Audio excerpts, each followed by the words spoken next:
You're listening to Cozy Yoga Life, the podcast for yoga teachers who crave more from their practice and lives. I'm Shannon Codwell, and I'll be your guide on this journey of simplicity, self-care, and self-discovery. So let's cozy up, unwind, and dive into today's episode. Hello, Cozy Crew. Welcome to another episode in Season 2, where we are focusing on the theme of real life struggles for yoga teachers.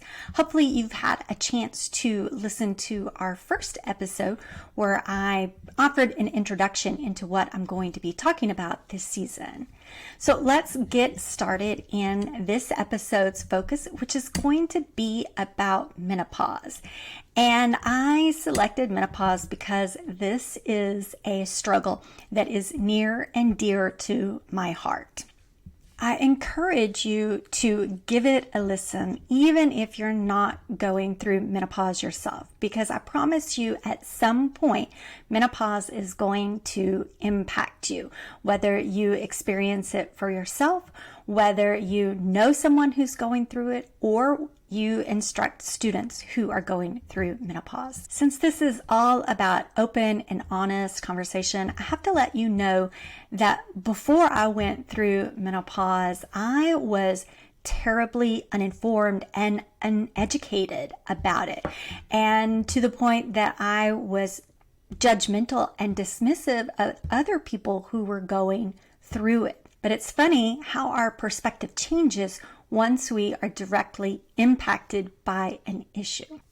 One of the biggest arguments that float around about menopause is it's a natural part of life. And I absolutely agree with that. But so is getting your period. And we seem to be so much more compassionate toward people who are menstruating than we do towards people who don't have their periods. We accept that individuals have widely varying periods. Some have lighter, some have heavier, some last a couple of days while others last for a full week. We know people are even experienced ourselves painful cramps, headaches, and then we also know individuals who breeze right through their period without it ever interfering in their day-to-day lives. When it comes to menopause, however, we only seem to have one brush to paint with.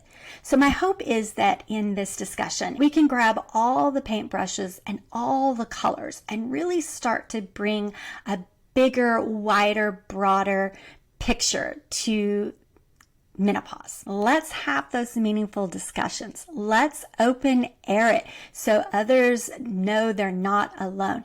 Let's make it so that the next generation is better informed and better educated than the previous generation. A lot of the information that I'm going to share with you is one, from my own experience, and two, from a doctor that I've been following for about 6 months to a year. And that doctor is Mary Claire Haver. And this book, The New Menopause.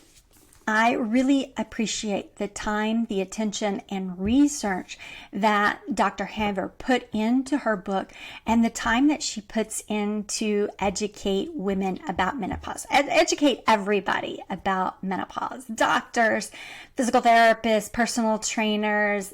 She, along with a handful of other doctors, are really trying to change the discussion around menopause. And I hope with this episode that I can contribute to the positive conversations that are happening around this midlife transition. Let's start with a quick definition of perimenopause, menopause, and postmenopause, and kind of give you a time frame for each of those stages. The clinical definition of menopause is going 12 consecutive months without a period. Once you hit that point, you have hit menopause. The average age for menopause is 51. However, normally it can occur somewhere between 45 and 55. Although the entire process is called menopause, Dr. Haver, she says menopause is a single day, a single moment in your life, that moment when you've gone 12 months without a period. And so there may be days, weeks, months, even years that lead up to that time.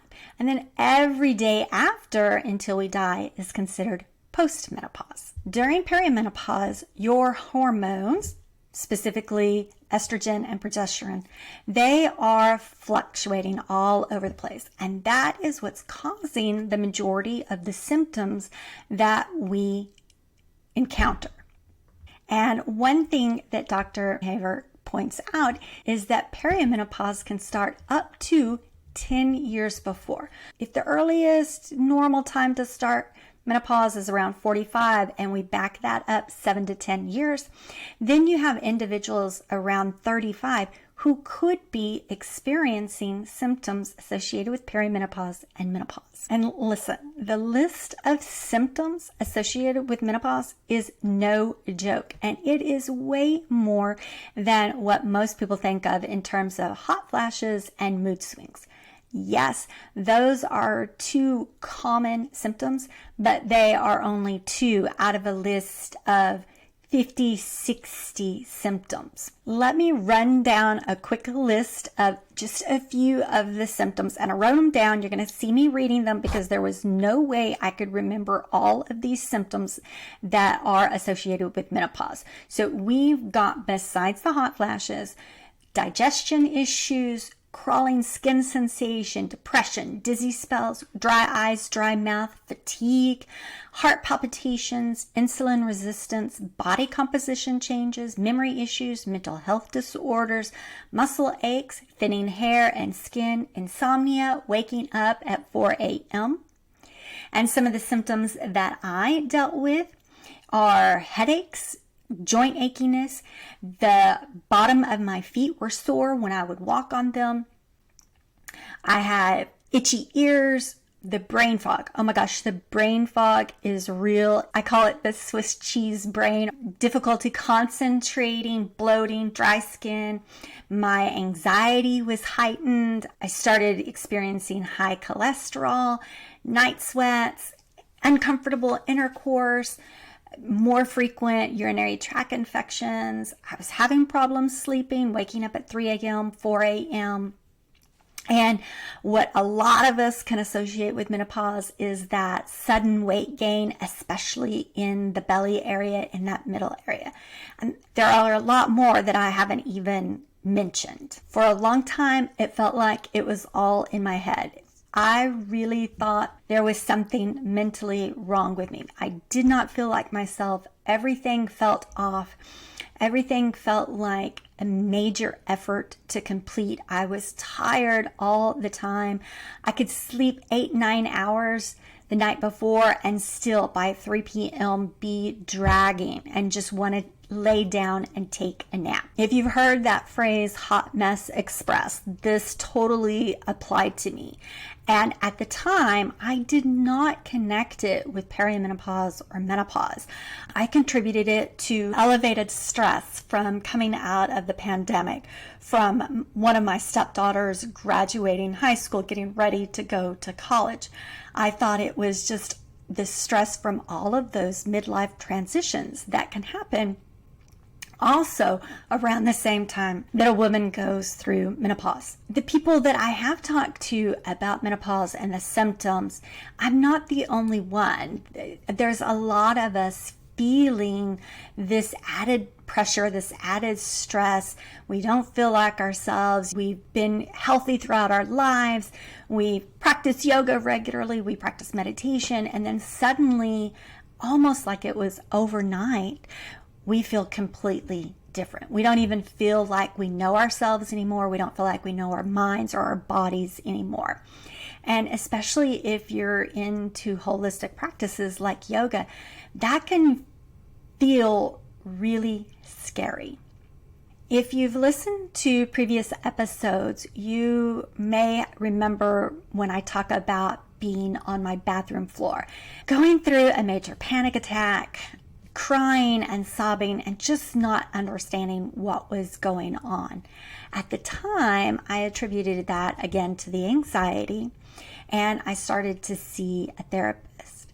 Now that I'm post-menopause and looking back, I can see really where menopause was probably the biggest contributing factor to my puddling on the floor.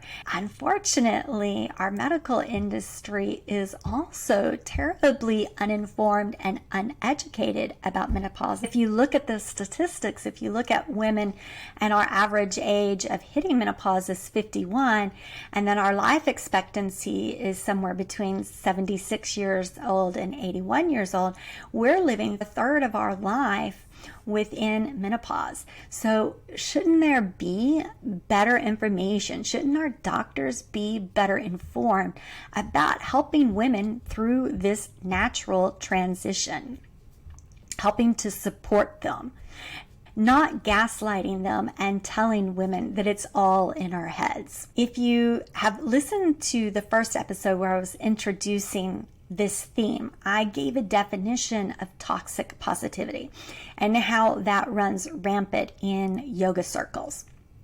And I gave an example. I want to provide that same example a little bit expanded to do with menopause. In certain circles, in holistic practices, there is this pervasive belief that all the healing that you do can be done through better eating, movement and exercise, meditation, stress reduction, etc. And that any time you seek help outside of that triage of practices, you can be shamed and judged for it. Eating well and exercising, practicing yoga and doing meditation, while that improves a lot of facets of your life and will make living life a little bit easier, it doesn't automatically fix everything. And to say that it does and to dismiss what people are experiencing, whether mentally or emotional, is a form of toxic positivity. I did most of perimenopause naturally. And some of my symptoms did lessen, but I was still very uncomfortable mentally and physically and emotionally. I had a cabinet overflowing of all of these supplements that were suggested to me. Get this, try this supplement. This will really help. Add this to your morning coffee. Drink your green tea at night and put your 3 drops of this in there. I am really embarrassed to tell you that I don't know how much money I spent on that cabinet full of supplements, probably in the hundreds per month. Then I read The New Menopause and got a better and fuller understanding of what was happening in my body, what was creating all of this chaos inside of me. And to learn that it's my body running out of estrogen and progesterone, and that estrogen is linked to every organ within our body, that the loss of it, the stoppage of estrogen, has far-reaching effects. And I won't go into those because I don't want this to get statisticky. But again, grab that book, go to your library, check it out, buy it online. After reading through it, I contemplated hormone replacement therapy. But I let my yoga biases cloud my judgment because it wasn't natural, it wasn't organic. I'm putting chemicals into my body, blah, blah, blah, all that stuff that we've talked about. Then I remembered 20 years ago when I went through a major depressive episode that my brain required medication to write the chemistry in my brain again. That got me thinking, if that medication righted the chemistry in my brain, what if I went on HRT, hormone replacement therapy, and that righted the chemistry in my body? So after a lot of debate, deciding if that was the right path for me or not, I went to my doctor. My doctor was completely open to the discussion of hormone replacement therapy. I wasn't dismissed. I truly felt listened to. And that is not the experience of every woman who goes to her gynecologist or her medical provider. A lot of menopausal people have to go through several doctors until they find one who will listen to them. I did not have that experience, and I am truly, truly grateful. After going through the pros and cons with my medical provider, she gave me a prescription for the hormone replacement therapy, and I started it.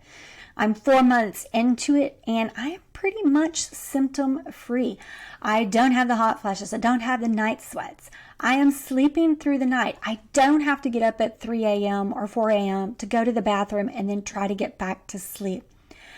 I am thinking more clearly again. I don't have as much brain fog. I still have those Swiss cheese brain moments. I am feeling more like myself. I am feeling energetic again. I don't hit a 3 p.m. slump. Honestly, it feels really good to feel like myself again, to feel like I'm getting to know my mind and body again, that we're not working against each other. This is probably a good place to add that I am also being mindful about what I eat. I have picked up strength training. I'm exercising regularly. I'm working toward reducing my stress. I am prioritizing my sleep. If any of you went through teacher training with me, you may remember that I am a night owl. Now I try very hard to go to bed by 11:30. I'm trying to have good quality sleep because that goes a long way to helping everything. Referencing self-study from our niyamas, that is about learning from others who've been before us. It is about reading and learning from text and gathering all of this information, this knowledge. At the end of the day, applying those lessons that are going to be the best for you. So while for me, the right path was the combination, it might not be the right path for you. Why menopause as a real life struggle of yoga teachers? I've been training yoga teachers since my early 30s. And many of the teachers were around my age, maybe a little older and maybe a little younger. This is something that you might be going through yourself. And if there was ever a support group needed, it's those of us going through that midlife transition. Just to have someone to talk with, someone who can support us, to not feel alone and maybe possibly feel just a little less crazy. So what if you are a yoga teacher going through menopause? It can be particularly challenging. We have to be physically and mentally present for our students. Fatigue and brain fog can make that really challenging. I know before perimenopause that sometimes I'd be working through a sequence and I'd completely forget a whole side.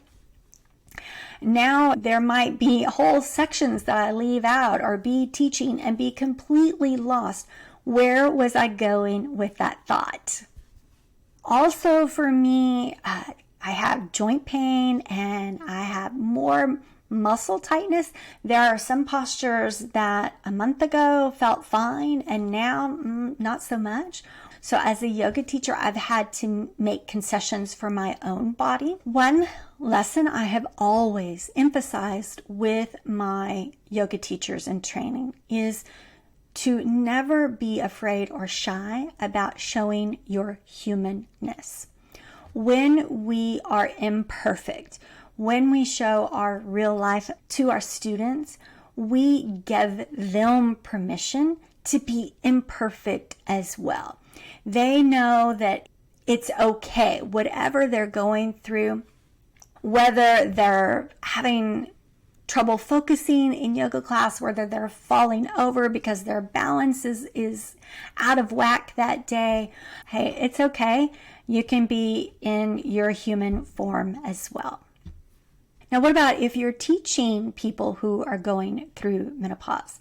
What can you do to better support them? While I've been focusing on real life struggles and some of the negativity that can be found in yoga circles and the yoga industry, honestly, yoga is a great way of managing menopausal symptoms. It's going to help with those achy joints. It's going to help with the muscle stiffness. It's going to help us lower our stress. As yoga teachers, how can we enhance those benefits of yoga? One of the ways that we can benefit anybody that we're teaching is, again, that open and honesty, being transparent, and being inclusive. If you own a studio or if you offer classes, I encourage you to start offering non-hot classes that are cooler temperatures, that move a little bit more slowly, that will focus in on those particular symptoms of menopause, the achy joints, the stiffness, the relaxation, the restoration, the deep breathing, focus both on stretching and strength building, because we're learning that strength building is really important as we get older. We want to maintain our muscle mass. We don't want to lose it. So we can create those classes that are cooler, yet still focus on strength training without throwing in 1,000 sun salutations. I always love theming my classes because I can weave little lessons in. So what a great opportunity to weave in lessons about transition, letting go, acceptance, and empowerment. Give your students the tools they need to feel empowered on the yoga mat and off the yoga mat. I would love for you to join in on the conversation. Share with me your experience, your personal experience, if you're going through menopause or have gone through it, or maybe you are a teacher focusing in on this particular demographic. I want to hear from you. And again, I highly recommend Dr. Mary Claire Haver's book, The New Menopause. I'll have that link for you down below. If you need help creating yoga classes for your menopausal students, check out my yoga class planner series. That wraps another soul-nourishing episode of Cozy Yoga Life. As always, thank you for letting me be a part of your yoga journey. If you enjoyed today's authentic conversation, please subscribe, rate, and leave a review. Until next time, stay cozy, take care of yourself, and keep it real.